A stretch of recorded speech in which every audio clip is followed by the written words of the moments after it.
Maridhiano baada ya maandamano na ghasia za siku ya uchaguzi wa Oktoba 29 mwaka 2025 ndiyo mada inayozungumzwa sana kwa sasa nchini Tanzania.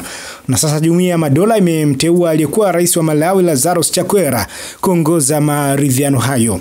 Maridhiano hayo yamezungumzwa na watu wa makundi mbalimbali wakiwemo wanasiasa, taasisi za kiraia na madhehebu tofauti ya dini. Lakini hadi sasa kuna tofauti ya kimtazamo. Wapo wenye mtazamo kuwa maridhiano yanapaswa kutanguliwa na uchunguzi wa chombo huru, ikiwezekana kutoka nje ya nchi au tume ya kimahakama ya ndani ya nchi. Upande wa pili, hususani waliopo serikalini wakiwemo wahafidhina, wanaona maridhiano hayo hata uchunguzi unapaswa kufanyika ndani ya nchi bila ya kuzihusisha taasisi au watu kutoka nje. Upande huu wa pili unaona kuwa kuhusisha watu au taasisi za nje ni kuweka taswira kuwa nchi imekosa uwezo wa kutatua matatizo yake yenyewe, wakati kundi la kwanza lina hoja kwamba serikali ya Tanzania haiwezi kujichunguza kwa sababu maofisa wake ni sehemu ya tatizo la vifo na ghasia zilizotokana na maandamano wakati na baada ya uchaguzi. Serikali ya Tanzania bado haijatoa majibu ama maoni kuhusu juhudi za Jumuiya ya Madola kuleta maridhiano.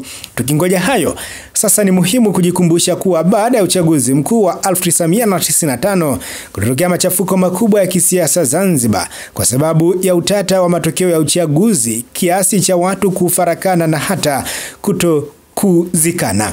Jumuiya ya Madola chini ya katibu mkuu wa wakati huo Chifu Emeka Anyaoku alimteua mwanadiplomasia Dr. Moses Anafu, raia wa Ghana, kuwa mjumbe maalumu katika mazungumzo ambayo baadaye yalisaidia kuzaa mwafaka wa kwanza uliosainiwa mwaka 1995. Hata hivyo, suala muhimu la kutilia maanani ni kwamba mzozo wa kisiasa Zanzibar wa mwishoni wa miaka ya 1990 na hata mingine iliyofuata ilizihusu pande mbili kubwa dhahiri na mahususi: Chama cha Mapinduzi CCM na Chama cha Wananchi CUF.